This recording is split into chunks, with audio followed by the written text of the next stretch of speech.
with this presentation. So the title is Women Don't Lack Desire.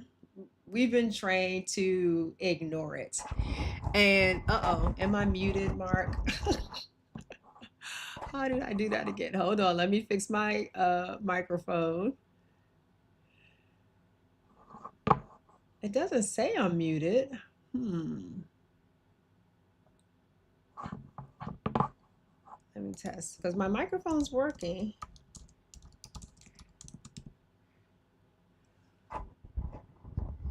It's plugged in. Okay, great. Thank you, Mark. I appreciate it. All right, so cool. Right, so this is Women Don't Lack Desire. Many of us have been trained to ignore it.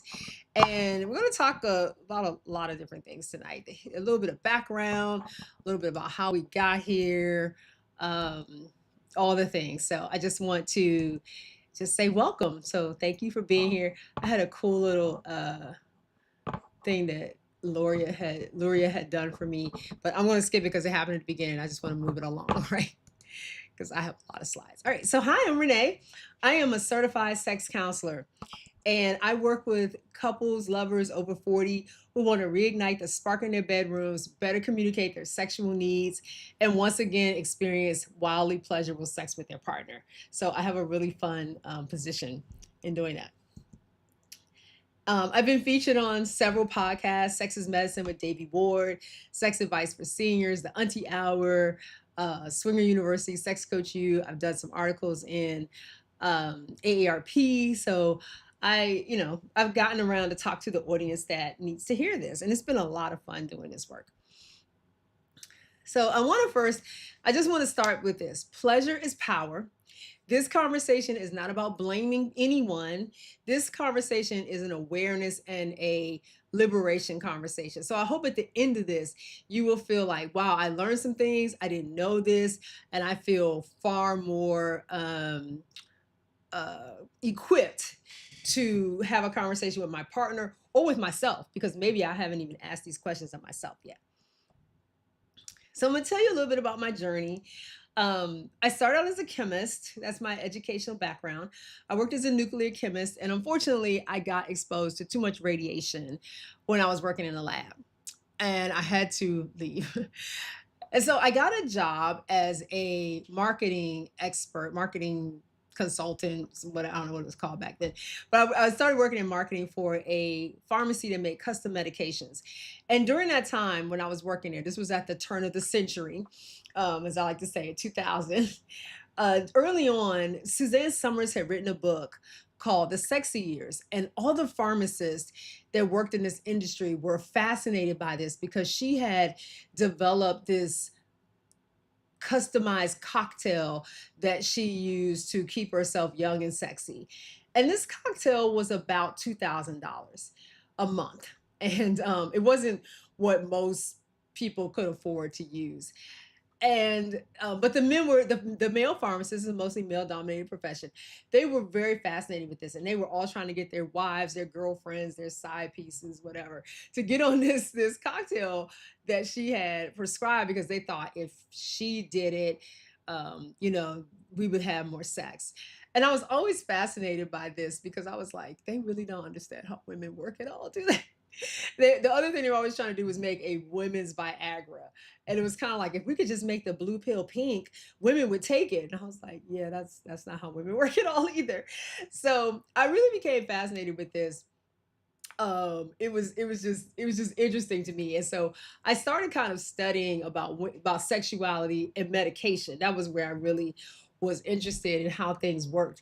And I found out there were so many medications that affect blood flow, that affect libido, that affect desire in both men and women. And they weren't talking about this at all. Nobody was really talking about this. And then several years later, I started dating a guy who didn't have much of a sex drive. And I kind of, I guess, had put this out of my mind of like how these things work. And it never occurred to me until I saw it that he was on a medication that caused low libido. So we were in this sexless relationship for way too long. We were in a sex relationship for a long time. And I didn't exactly know, I didn't know how to fix it. I'll just be honest. I didn't know how to fix this. And I started talking with some other women. Finally, I said something about it. And these women also were experiencing the same thing I was. And it was a lot of shame around it because we're taught that men always want sex. And here I was in a relationship and they were too with men who didn't want sex. And so it inspired me to one go back to what I had learned in pharmacy, but then also to become a sex counselor so that I could help other people who were in my sex situation, help them discover how to still experience pleasure. But we decided not to be together. I ended up getting married actually last year. That's my husband at the bottom and me in the hot pink dress. And we're great. So we it inspired me to do that, but it was a lot of fun learning this, and I love working with couples and helping them to make a decision if they want to stay in the relationship. There's things that we can do, and if they decide they want to leave, there's ways that we can work through that too, right? So that's what happened. Then in 2025, so in 2020, I graduated. I got my certification. I started working. I called myself the Gen Sexologist because I was working mostly with Gen Xers and like younger baby boomers. And it would seem like it wasn't a great time to start, but the reality was everybody was home during COVID having sex and trying to figure out what does this toy do again, or um let's try this position we haven't done. So they were coming to me to get help on like what to do. And then in 2025, I rebranded it as the Grown Folks Society because the algorithms were killing me. I would wake up some days and all of my stuff would be gone, like all of my pins, all of my Instagram. I was like, I can't live like this. Like I put so much work into these things and they're just disappearing. So I rebranded as that, and then I got married. Thanks, Mark. I love that dress too. My mom actually told me I never wanted to wear a white dress, but my mom literally said to me, you cannot wear a white dress. I was like, why? So the reality is I'm 50. I was at the time I was 54. I had a grandchild and I have a daughter that's 34. So, she's not wrong, but still, I was never going to wear a white dress anyway. I thought the pink one looked amazing. So that was what I wore. So thank you. All right. So that's where we are. That's my journey. All right. So, as I said before, women don't lack desire, but many of us are trained to disconnect from it.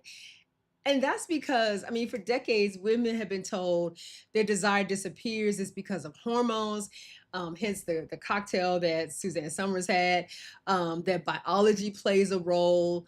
And it does. It's age. We get older. We just don't want it anymore.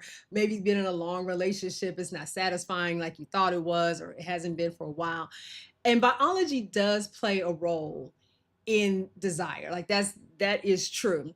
But it's not the full story. There's a lot of conditioning that happens for women, and we don't talk about that nearly enough. And so a lot of women have no idea what is actually happening with their bodies as they are going on. So the conditioning that happens, if you think about it, our brain is our largest sexual organ.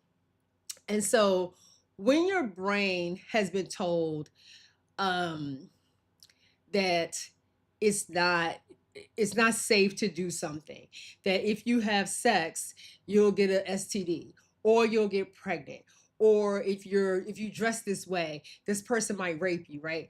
That there's all of this conditioning that happens in our brain, and when you couple that with the biology that's happening, you get this place where there's a disconnect in how we desire, or how desire shows up for women, because what we're seeing and what we're being told are so vastly different, right? We're seeing like, oh, I'm supposed to be sexy, but I'm also being told that being sexy could cause a problem.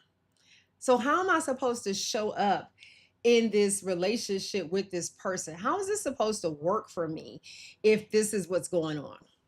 Okay. So a lot of women don't lack desire. It's just they really have been trained through a lot of time how to disconnect from it. So I say that this is not to put anybody's religion on blast, but I went to Catholic school, and there was a lot of teaching in that. And I went to Catholic school in the late 70s and the 80s. And I can tell you there was a whole lot of that being taught to the girls. It was interesting though, because when I would talk to the guys from our brother's school, I would ask them these questions and, like, are you being taught this? Did you know this? And they're looking at me like, what are you talking about? No, we're being taught the exact opposite. I'm like, wow, fascinating. We're being taught two totally different things. We're being conditioned two different ways, but somehow we're supposed to get married and have this amazing sex life. How does that work? All right. So we realize that biology just doesn't tell the full story, and that there's so much more to it, right? Okay. Just gonna switch this out a little bit. All right. So let's do a little bit of historical context here. Sorry, I'm working with these. Where did my cursor go? There we go. All right. All right, so we're gonna do a little historical context. So in the 1800s, or I should say, let me go back before that. Women's sexuality has been controlled or monitored or ignored for a really long time, and that's just how it's been. We've just sort of like, oh, you know what? It's really about, the women showing up for it. Like, we don't really have to know if they like it or not. Like, that's we're not worried about that. And so a lot of women feel disconnected to their desire today because of what, again, conditioning and some of the historical context that they've been dealing with, like, for their whole life. And so in the 1800s, women were basically there to please men, right? You got married, you were there because you got married and you had children. And that was kind of how they saw women.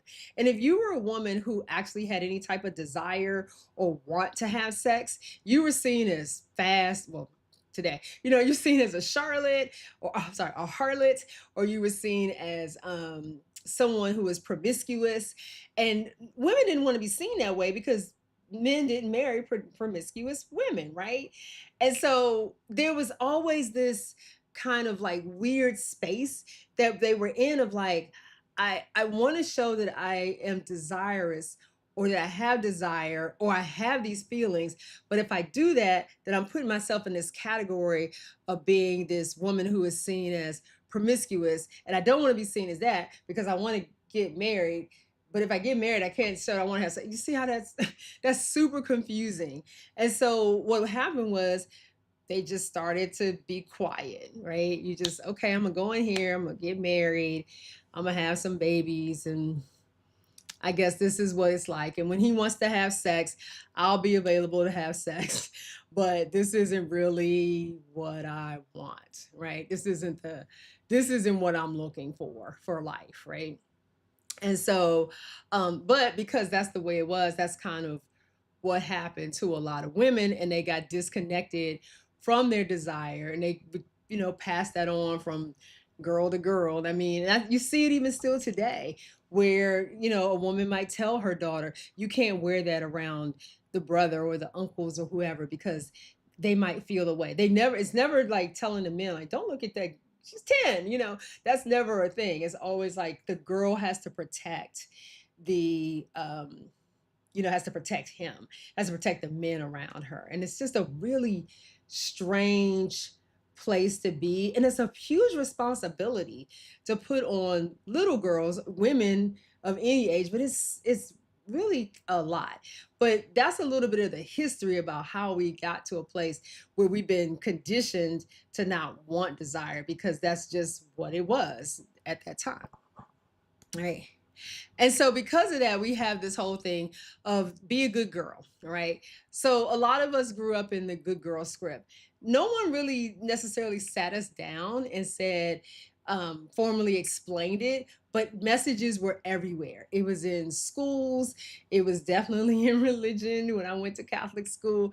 It was in movies. It was in magazines. It was the way adults talked about us and talked to us. So there was always this mindset, this attitude that we always had to be good girls in order to be selected, to be chosen, to be wanted, to be desired. And if you weren't, that you were probably going to be someone that guys didn't want, or or was seen in a certain light, and nobody wanted that, right? And so there came the good girl narrative, and that put a lot of women in a different space of like, why can't I just why can't I just be me? Why do I have to keep, kind of living to this script of being polite, accommodating? I have to be attractive. I can't be too loud. I can't be too bold. I can't be too sexual. But somehow I need to be sexy, and I need to be sexual, and I need to say what I want. And I want to be wanted, right? And I don't want to be judged. Like, all of these things are happening at the same time, and it's so much that what happens is sometimes we don't know how to show up in real life. We're like, I don't know what to do, because I don't I'm not acting the way I'm supposed to. I'm not acting the way I want to. And I don't know what to do. And so a lot of us have learned to put our partner's pleasure and experience first. And so that may mean, okay, all of the things I do sexually are about him having an orgasm. If I have one, that's good, but that's not the focus, right? It doesn't become the focus. I have worked with women who have told me, I think I've had an orgasm. And I'm like, you haven't had one. If you don't know, you haven't had one. And they don't know. Like, they're just like, oh, I guess I haven't. They don't know what it feels like. They don't know what to look for, because they've had spent all of their time figuring out how to make their partner's pleasure their priority. And so that puts a lot of pressure on women. Um, uh, yeah, that puts a lot of pressure on them on how to please a partner, but not knowing how to please themselves. Okay. And so there becomes this thing called a performance trap. And you see this a lot. You see this a lot in porn. I'm laughing because I'm like, clearly I watch porn. So if you've ever watched porn, you'll watch a lot of performance. You'll see the women are dressed up in, some outfit. Everyone has a perfect body, right? It's just absolutely sculpted perfectly. She's wearing the 6-inch stiletto heels that she somehow manages to walk in, and she knows how to give. She knows how to massage them. She knows how to give the perfect blowjob. She knows how to ride them. She knows how to scream. But everything looks like a performance, right? Even her sounds that she's making, like, ah, ah, ah, ah, ah, even that. And women will do that in sex. I've caught myself doing it in sex. I'm like, what am I saying? It's like, this doesn't even feel good. Like, what am I doing? And so we've learned to do this. We've been conditioned to perform, but to leave the situation, like, was that it? Like, he came and I didn't? Like, what? And a lot of times that's what's happening. And so as we get older, what's beautiful about the grown folks society and being in this age is that you can stop performing and ask yourself, what feels good to me? Not, am I doing this the right way? So if you're in a position and you're trying to do something you did when you were 20, put your foot behind your ear, why? Did that ever feel good to you? If it did, then keep doing it. But if you're 50 something and you're like, I'm gonna break something right now, then why are you doing it? like stop performing and start asking for what feels good to you. You don't have to be the good girl anymore. Okay.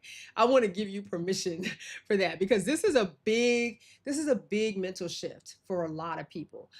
And the way you get pleasure is through curiosity. So when you're curious about asking yourself, what feels good to me? What could I try that's different, right?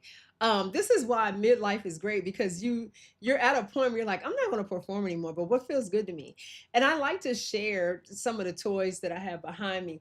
There are things that I like to share with people because they've never experienced certain types of sensations and pleasure. Sometimes I tell people, get a piece of fur and just, instead of using your hand, put this fur on your body, on your partner's body. It feels very different than your hands. It feels very different than licking, right? Or you can lick somebody.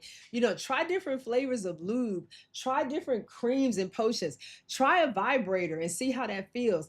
And again, if you don't like it, you don't have to keep doing it.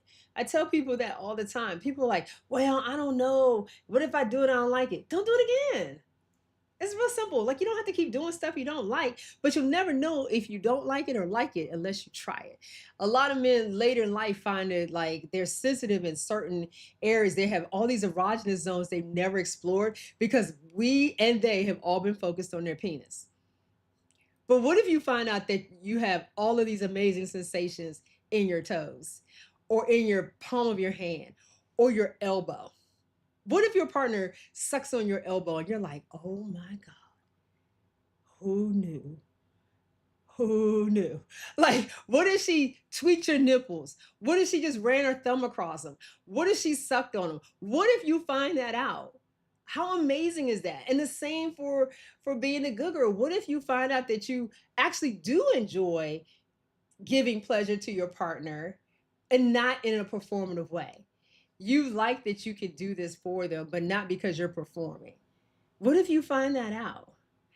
And so explore these things. And this can be being a good girl because a good girl will do stuff like this. Good girls communicate. Good girls stay curious. Good girls' partners believe that their pleasure matters too. Okay. So all of those things are part of being a good girl, right? So redefine what good girl means. Yes, the elbow. Try it. So many things. And again, if it's not for you, then just like, nope, that didn't work for me, Renee. I'm like, okay, no harm, no foul. All right. All right. So other thing that happens for women is that there could be a lot of shame, right? There's a lot of shame around sex. Shame is a really effective tool to control behavior, right? And shame isn't about you doing something wrong. Shame is about you being wrong. And that puts people in a whole different space. And it makes people control and regulate themselves for years if it's done correctly. People will live in shame for so long. Oh my God, it's horrible. And I know because I've done it. It's horrible to live in this shame when you think you're terrible. So when shame gets attached to something, people monitor their thoughts, they monitor their desires, and they monitor their curiosity. They stop they stop asking questions of themselves. And could this be possible? Should I try that? Because they've decided that they can't. They're too bad of a person, right? They start asking themselves, is this appropriate? Am I allowed to want this? Am I too much? Am I asking for too much? What will someone think of me? That's what you do when you're living in shame. And those don't feel shameful, right? But that's the kind of stuff that happens, all right? And the crazy part is that you have this shame over here, and you want to be in pleasure over here. But here's the thing, pleasure requires relaxation, it requires presence, it requires curiosity. Shame makes you tense and it makes you anxious. You see how those two they don't fit.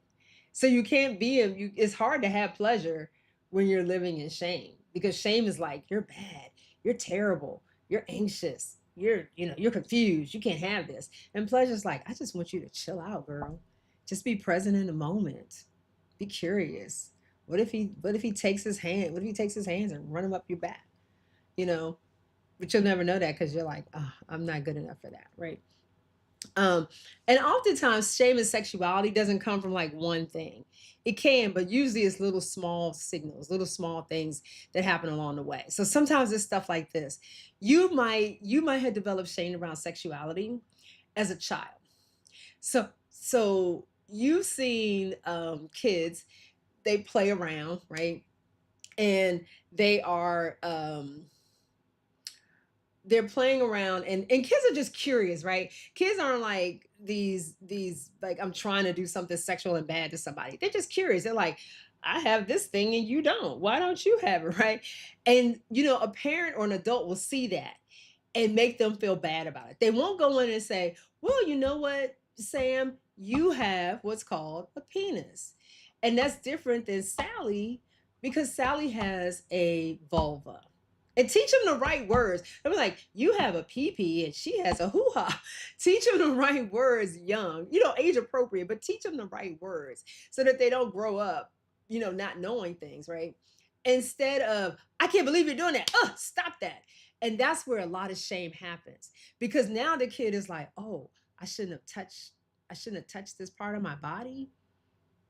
Why not? What did I do wrong? Well, I was just curious. I was just wondering why she didn't have what I had. And so that shuts down things, right? Another thing that happens, teachers and parents skipping over sexual education. And that happens. Or you're teaching sexual education, like you're going to get an STD, you're going to get pregnant, don't do it. Right? That shuts down, that makes you feel shameful. You're like, what? Why aren't they teaching me this? I don't remember learning anything about sex. I remember my mom giving me a book it was a pop up book, and it was called Where Do Babies Come From? And I read it. I was 6. That's how I learned sex. No one talked to me about it at all. I read the book, and that was it. I was like, okay, I guess that's it, right? Then you get to high school and you learn sex from your friends who also know nothing about sex because they probably got the same lesson that I got, right? So you're learning sex through porn and friends who don't know anything. Of course, we don't know what to do when we grow up. We have no clue because we've been shamed out of it. Um, there's also religious messages that have taught us things. And again, I don't want to get to a whole religious discussion, but there's definitely a lot of religious messages that people have gotten over the years. I've worked with several couples through some beliefs that they've had, and I'm like, I don't know where you got that. That's not biblical. That's nowhere. I don't know where that came from. And so there's a lot of that. And then there's sometimes just somebody just labeling you as too much. Sometimes it's just a label that falls on you. And so all of those things just become make you feel shameful, and they make you stay hidden, and then you don't want to share parts of yourself with anybody. And so because our brain, going back to our biggest sexual organ, our brain is wired for social survival. We try to remain in a place that makes us feel safe. And if I'm doing something that's shameful that won't make me feel safe in that social environment, then I probably shouldn't be doing it because then I won't be protected. I'll just be out there, just kind of scared and on my own. And I don't want that to happen. Right. And then that's how you get silent. Right. As I mentioned before. So you get into this space where you're in this loop where you're just quiet. You don't say anything and you're embarrassed to talk about it. You feel ashamed of having to ask the question of, what's an orgasm feel like, or what should I be doing with my partner, or, people don't want to talk about it. And so now you're isolated. And that's where shame keeps you isolated, thinking that your experience is unusual, thinking that what you're going through is something nobody else has ever gone through. And so you don't say anything. And like I didn't say anything because I was ashamed. And when I finally said something, I found out that I wasn't the only one going through it, that there were a whole bunch of other women who were experiencing the same thing, all living in shame, all living in silence. Right. And so what's beautiful about midlife is that you can reframe this, right? Shame thrives in secrecy, but curiosity will just squelch it, right? To use a chemistry term, it'll dissolve it. Once curiosity enters the picture and you start asking questions about your desire, your body, and doing it without judgment, you can start to make shifts. And instead of saying, like, what's wrong with me? Why doesn't he want me? You say, what do I want to learn about myself? What would make me feel good? What is pleasurable to my body? All right. So shame disconnects people, but curiosity is what reconnects you as a couple. So this is the beautiful part about midlife. You can stop living in shame, start getting curious, and then start reconnecting with your partner. All right. I talked about performance versus pleasure a little bit because this happens so often, and this is a big issue in a lot of relationships. Is this performance that we're trying to do? I get people who come to me periodically like, Renee, I want to know how to ride on top and not have my knees hurt or my thighs hurt, and I'm like, okay, buy a sex chair. And they're like, really? You're not gonna teach me to move? No, we're old. What are you talking about? Why are you trying to do that? Like, if you, why are you trying to do it uncomfortably? Make yourself comfortable when you do it. I give them a link to liberator.com and I'm like, buy this chair right here. I have one in my house. It's awesome. It's a great investment in your sexual relationship. So stop worrying about the performance, because I think what happens is they're like, I'm gonna get on top and ride with my strong thighs and my good knees and my heels. And I'm like, girl, bye. Anybody. Look, get one, do it because you want to, because it feels good and because you like it, but don't get it because you're trying to prove that you got great knees at 57. Like, unless you do, I don't. So make sure that you're thinking about that, right? Performance, the reason I talk about performance is because performance is about how you look. How do things look? Are my boobs up straight? Do I have on the right thing? Is this sexy enough? Are these shoes cute enough? Are my toes done? Pleasure is about focusing on sensation. It's about the connection with your partner. It's about curiosity and enjoyment. And when you can get out of the performance stage of like, I look good up here. All right. When you can get out of that and get into, this feels really good. I'm really enjoying this. I'm having a great time. It looks like he is too. Because that's the other thing, is that your partner is also in this with you, right? Like, this is about your pleasure. But if your pleasure is constantly like, I'm trying to perform and, like I'm going to look into the camera at any minute. Right? If that's kind of what you're doing, are you really enjoying it? Or are you just in there just trying to like get through the motions and look like a porn queen at this point? So the thing is that, again, going back to the brain can't do this performance thing and pleasure at the same time. So if you're spending a whole lot of time trying to look the part, you're probably not enjoying it as much, right? And if you're in the mode of like, I'm really enjoying it, then you're not performing. Does that make sense? So you want to just kind of take a look at that, like, am I really in the mood? Am I really in this, and paying attention to how much I'm enjoying this, as opposed to pressuring myself to perform and be good. And many of us have internalized that being a good partner means that I'm performing well enough that my partner is having orgasms, but not necessarily thinking, am I enjoying this so that we're both having orgasms? I have a motto. I say, everybody naked, everybody should be coming. So if we're together and only one of us had an orgasm, I'm like, something's wrong. Like, this, we need to fix this. And this is fixable. It's not that it's not fixable, but it definitely shouldn't be like only one of us is leaving the party happy. That's not a thing. All right. This is me and my honey. All right. So we did a photo shoot a few months ago. So there's a midlife awakening that is happening for um, people over, I'd say 45, 45, 50-ish. And there's something that really awesome. It's fascinating to have as in midlife. And typically, especially if you've been together for a while, a lot of things happen. So you've had responsibilities, you've had expectations, you've had all these social scripts, and then suddenly at midlife, you're like, I don't really have to do these things anymore. Right? Your body's changing, but your priorities start to shift. So if you don't have any young kids at home, and if you've had kids and they've gone off to college or wherever, they've gotten married or whatever, right? It's just you and your partner, right? And you're like, we could do all this stuff that we had to try to sneak and do, 20 years ago. We could just do it all over the house if they're not home, right? And so, for a lot of women, that first part of their life is like building families and relationships and careers and raising kids and maintaining a household and managing families and supporting families, is all this stuff. And now all of that's kind of taking care of itself. And so now you have this space and this time to really start to think like, what do I really want?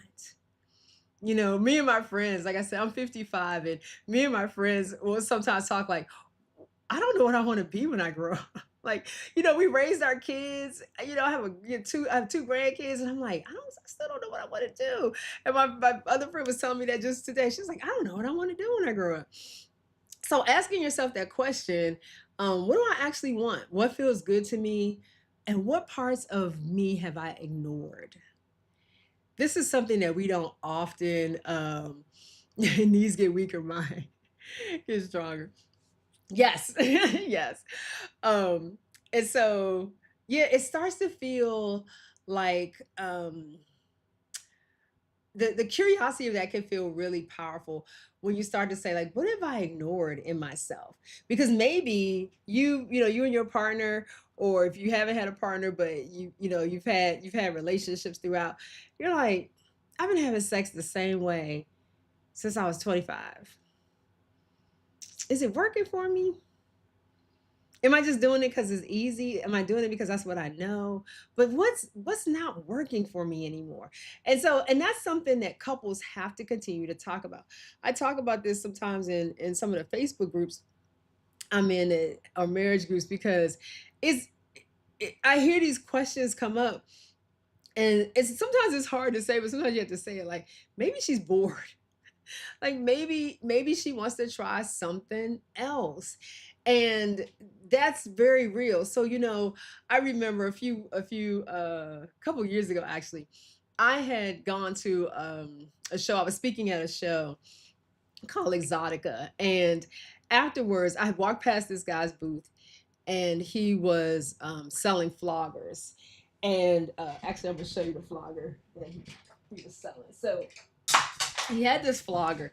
This one's the leather fronds, and it's a elk horn on the end, and it's purple. So I see this flogger, and the first thing, and I'm African American, so the first thing I thought was like, oh, something they used in slavery. That was my very first thought. And then I was like, why are they selling this? And then the person I was with picked it up, and he ran this elk horn down the middle of my back. And I went, oh my God. And I bought it. I was like, here's my credit card right here. Because it was amazing. Something I never would have tried. I never would have tried this. So maybe your desires change in midlife. And that's why you have to stay curious, because if you don't, you won't find out how some things feel on your body. The other thing I found out was these Wolverine claws. And you see these are frightening, right? Like I pulled these out. I was like, what is that? Right. But let me tell you, they're not pointy or sticky, but I'm gonna tell you, when your back itches, they're amazing. But even when they don't, like in the middle of intercourse, if your partner takes this and runs this along your body, and you like that feeling, nothing like it. So I just say that to say, you never know what can work for you until you try it. So this is the time of life where you can try all of these things, because the kids are gone. You get the chance to reconnect with your partner. You know your body better, and you're willing to ask the question of what feels good to me. And your confidence is probably a little higher than it was when you were in your 30s, and you feel confident enough to say, babe, you know what? I want to try this. Like, this is I want you to try this on me. Okay? Just again. And he might not like it. Like, your partner might not like it, and that's okay. But you like it, and you need to let them know how that feels for you. All right. Um and so that leads me into desire. And this is a great place to put this.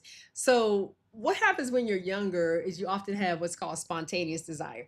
Spontaneous desire is that desire that you see in the movies. Sometimes it's real. I'm not saying it's not real, but it's the desire that everybody thinks they're always going to have. You see your partner across the room in some a suit or dress, and you're like, oh my God, look at him. Oh.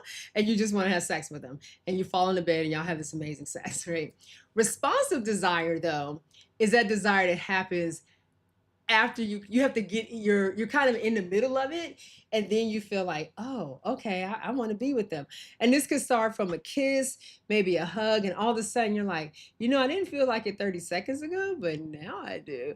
And so many of us, as we get older, we're experiencing desire that's more responsive. Something has to happen in order for us to get in the mood, and that's a responsive desire. And so that's normal. I like people to know that's normal. That's not weird. And understanding that helps couples to stop misinterpreting desire differences, because sometimes people think, oh, they don't want me, but it's like, no, it's not that. But I just walked in the house and I'm carrying a bag of groceries, and so no, I don't feel sexy, right now. But if I put the groceries away and you walk up behind me and engage me in a way that makes my body go, oh, okay, you get in the mood. So it's not spontaneous. It didn't just happen because they showed up. It happened because you're responding to what they're doing to your body.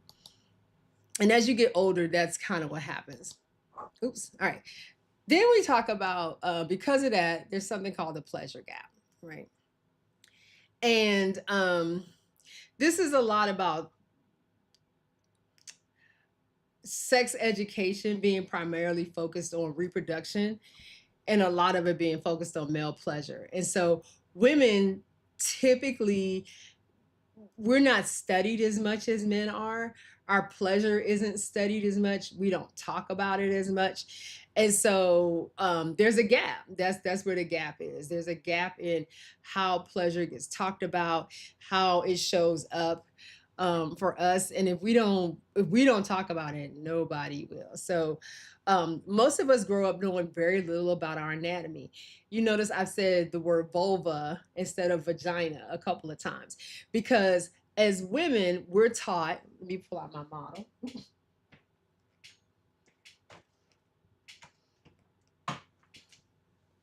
I'm gonna bring out my.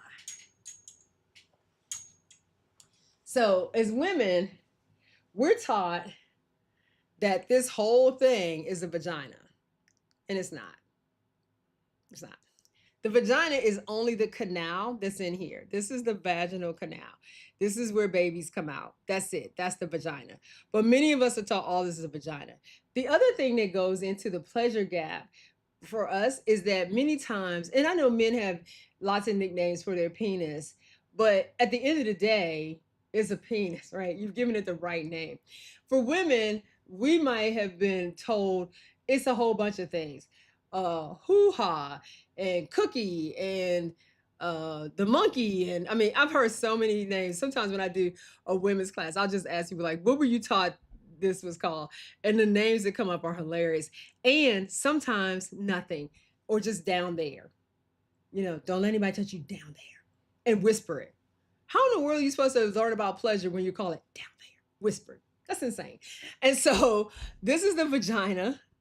This whole thing is the vulva. Okay. And then you have the lips. So you have the labia majora, you have the labia minora, which is the inner lips, right? The urethra is in here. This is where urine comes out of. This is the clitoral hood.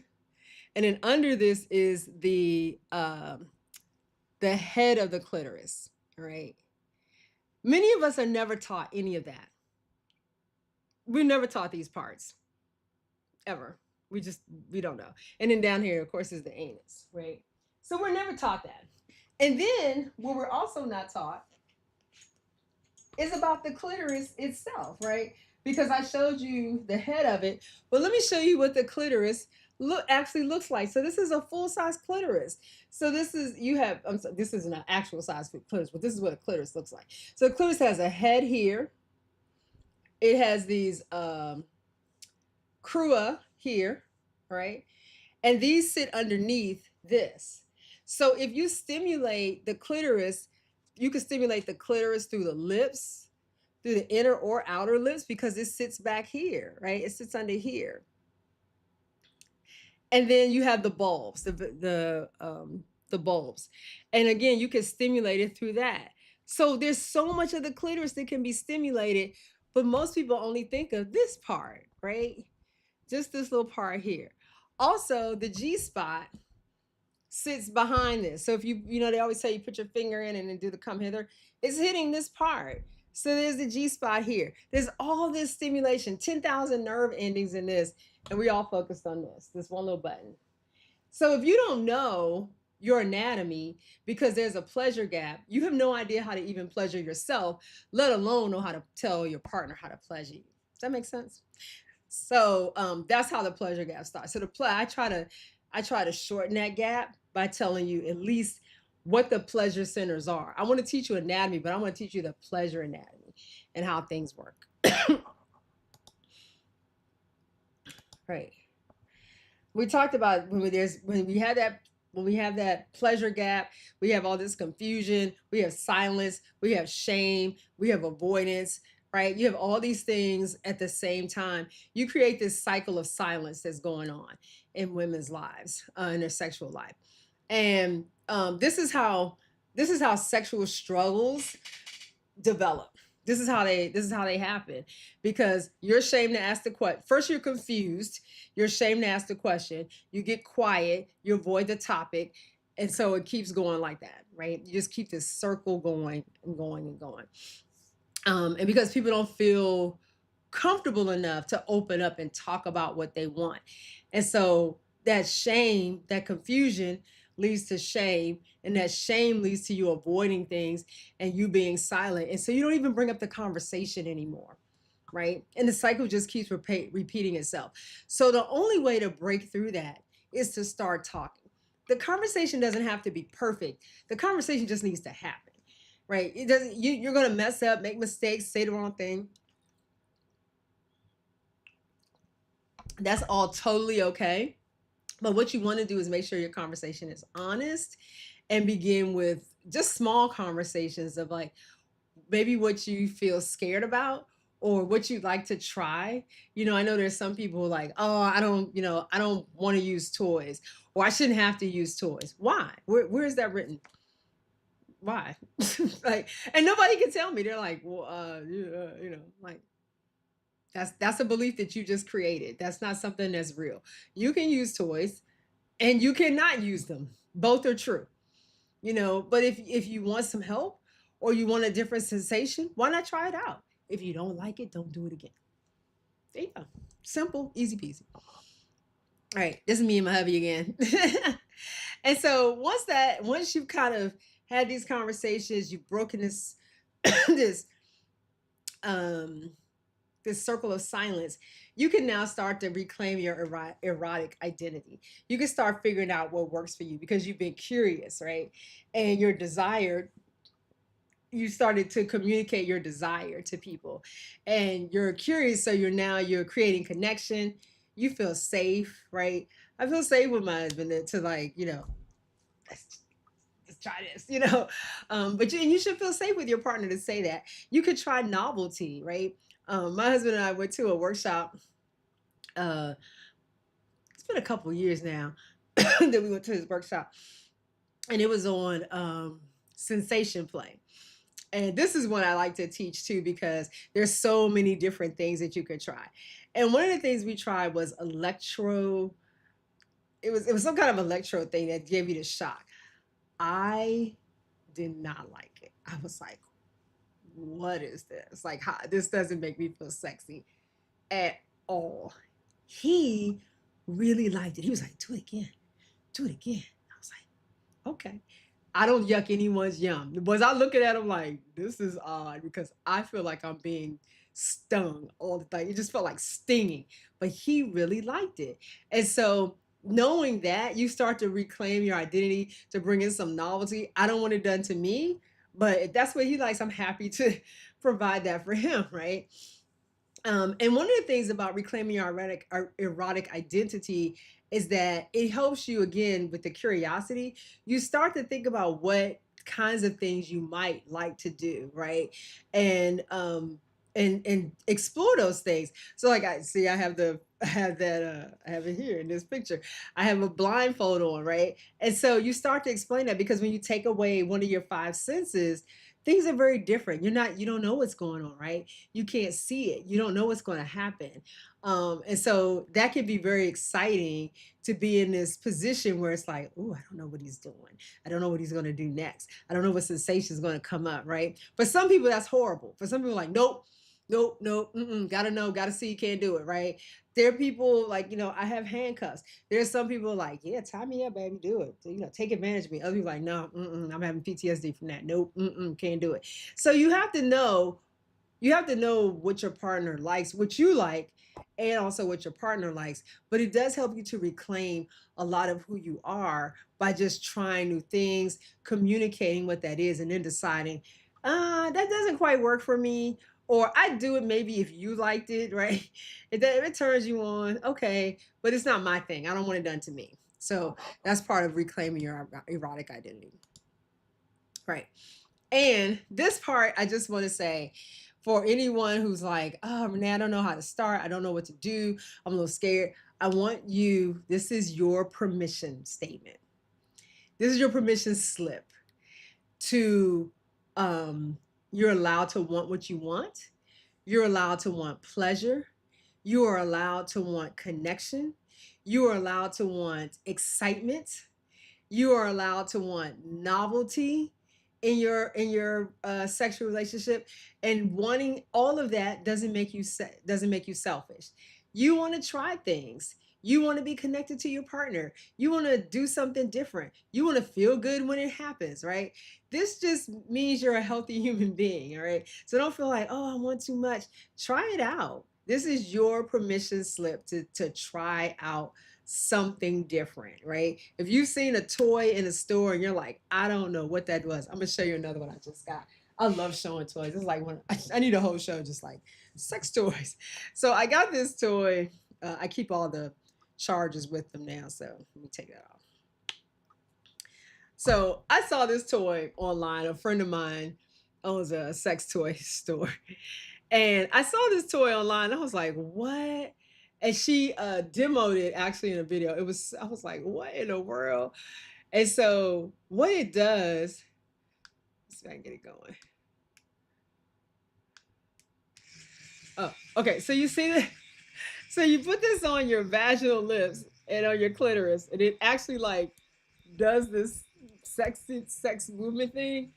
And then there's this other part. This goes in your vagina, and it hits your G spot. And you see what it's doing? It's like, I had to get this. I was like, what? I've never seen a toy like that. Give yourself permission to try out something that looks like this, right? That looks like, what in the world? And again, if you don't like it, I have toys that I bought. You know, these toys aren't, they're not cheap. Sometimes I get them, people send them to me to try out. But sometimes I buy them. I'm like, that's fascinating. I gotta try it. And and I get them, I try them out with my husband too. So not this. I don't mean this, but but I bought toys I bought male toys, and we're like, babe, we're gonna try this out because this is this looks kind of cool. And he's like, he'll give me his feedback, like, yeah, it's okay. Or he's like, no, that was kind of cool. Something that he probably wouldn't have bought, and something I know he wouldn't have bought, but I have stuff like that. So this is one I like. I share this all the time with in my pleasure that penis class. And so this is by a company Fun Factory. But anyway, it's not charged. But it's as you can see, it has all these ridges in the middle. And when it's charged, it vibrates. And so you put it on the penis and you rub it up and down like this. It also works on the nipples. It has the space in here for the nipples. And I really like this this toy for men because it's not threatening. I don't think it's a threatening toy. I have some where I can understand where somebody's like, Renee. But this one I don't think is that threatening. So I've tried this one out, and my husband's like, yeah, okay, that's cool. I like it, and it's a nice toy. It can accompany oral sex. So if your hands get tired, you got this toy. So I'm like, don't discount toys. This is your permission statement to try all kinds of things because you can. All right. So once you've done this, if you're in that space where you're like, oh, okay, Renee, I've done all these things.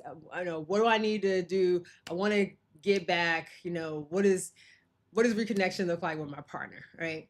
It looks like all the stuff we talked about. You're figuring out what gives you pleasure. You're aware that first of all, you're aware that there's something going on. And then you're looking at what brings you pleasure. And then you're asking questions about what you enjoy and what you're curious about. And you're having that discussion with your partner. And that's how you get back to reconnection, because now you're being honest with each other. And let them tell you what reconnection looks like for them, what feels good to them, so that you can both be in the same place. And then take a moment to just reflect. Oops, let me go back. Sorry. Take a moment to reflect on what this means at this point. So this is your chance to pause and see, like, are there messages that you're still telling yourself about your sexuality and what you want? Do you still have some unrealistic expectations going on? And do those messages serve you in any way? Are the things that you were taught, are they serving you in some way? And if they aren't, are you ready to release them? So that's just sorry, I was on the wrong slide there. Oops. So that's just something to think about. All right. And then once you've done that, I keep skipping this one. Okay. Once you've done that, all right, that's going to have an impact on your relationship in such a big way, because now you can communicate to your partner your desire, your wants, your needs, and that communication becomes clear. That's what you really want. You want to be able to sit down and say, babe, you know what? I know we haven't been having as much sex as you would like. And maybe it hasn't been as exciting. I've been a little I want to try something new. You don't want to say necessarily I've been bored. You might have a relationship where you can say that, right? You can say, just be honest. But you might want to say, I think I want to try something different. I want to try something new. Are you willing to do that? And just be honest about that. And they might say, well, like what? I'd really like to try a toy. I'd really like to spend more time on foreplay. I'd really like to spend more time hugging, whatever that is. And those kind of conversations are definitely going to have a relationship impact on your relationship.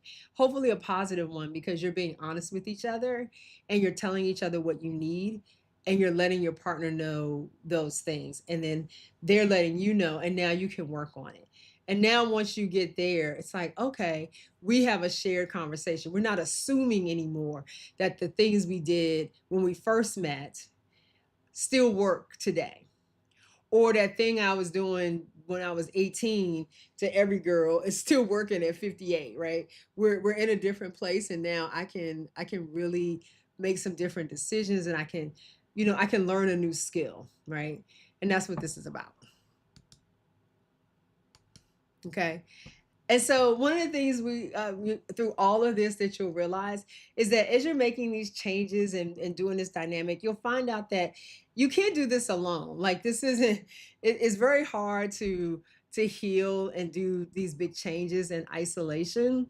And one of the biggest barriers people feel in making these changes, they feel like they're alone.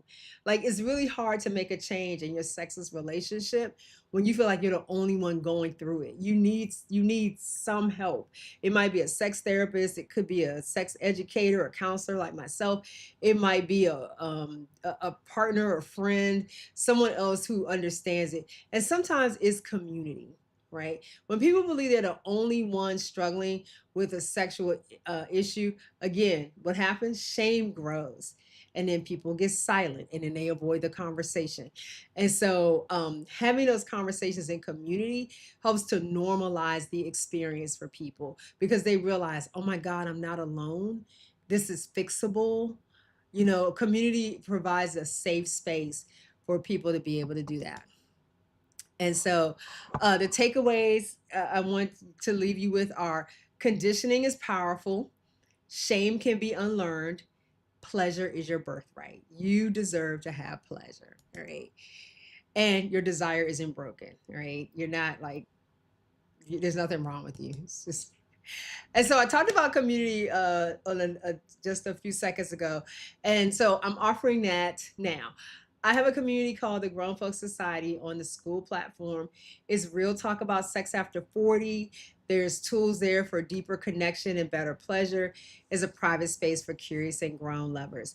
There's 3 levels to it. So there's a standard one, it's free. It's a judgment-free community, weekly prompts and questions.